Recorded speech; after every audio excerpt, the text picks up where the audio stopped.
J'ai rendez-vous ce soir-là dans une très belle maison. Je suis allé à Ouistreham pour y interviewer cette grande chorégraphe. La nuit, une maison très belle, on dirait un manoir.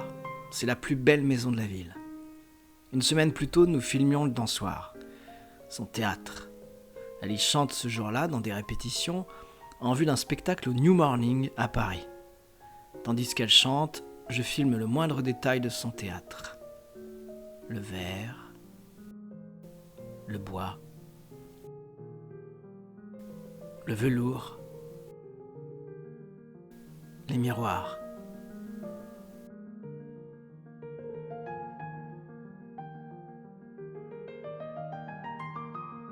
Je profite qu'elle soit occupée à chanter pour radiographier précisément ce lieu historique. Elle chante là-bas avec 3 musiciens dont l'un vient de s'inviter. Il est entré comme ça, s'est assis à leur côté et tout simplement, il s'est mis à jouer naturellement. Et tout aussi naturellement, elle s'est mise à chanter. Elle me dit qu'au début, ces lieux ne sont pas circulaires. Ce sont des scènes démontables, installées un peu sur le principe des scènes de mystère au Moyen-Âge. Donc des scènes rectangulaires. À la seule différence que comme il y avait cette notion de danse, il y avait déjà cette notion de miroir, un peu comme la Dame de Shanghai, vous savez, avec le final dans le Palais des Glaces.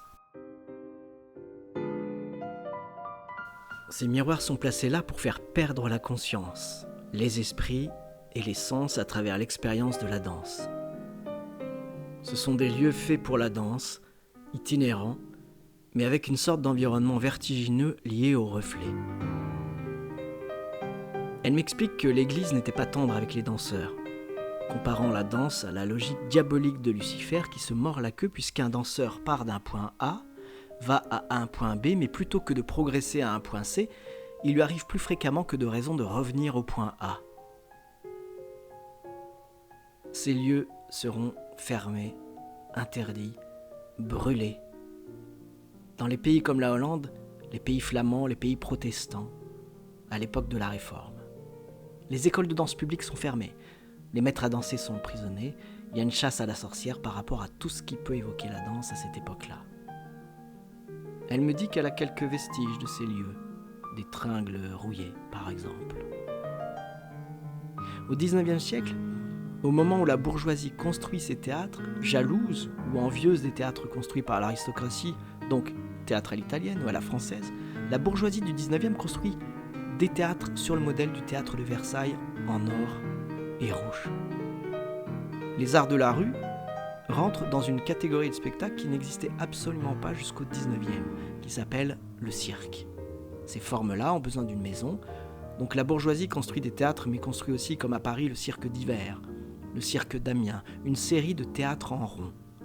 Ces théâtres en rond empruntent à l'opéra avec le velours rouge, des espaces de foyer, le doré, l'or.